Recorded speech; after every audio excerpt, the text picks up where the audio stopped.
दोस्तों टैलेंट की बात करें तो इंडिया में टैलेंट की कोई कमी नहीं। जी हाँ दोस्तों, यह बिहार का एक शख्स जो निकालता है तरह तरह की आवाजें। तो देखिए कैसे बॉलीवुड के एक्ट्रेस सनी देओल की कैसे आवाज निकाली। वीडियो को शुरू करते हैं। एक चुटकी सिंदूर की कीमत तुम क्या जानो रमेश बाबू। तुम क्या जानो। हम इन्होंने वक्त बदल दिया, जज्बात बदल दिए, जिंदगी बदल दी। अब सोचिए यही आवाज थोड़ा टाइट होगा, थोड़ा बेसी होगा सनी देओल जी का, तो कैसे बोलेंगे?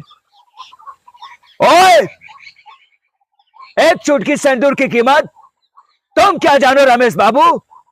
ओए, चीर दूंगा, फाड़ दूंगा। हम इन्होंने वक्त बदल दिया, जज्बात बदल दिए।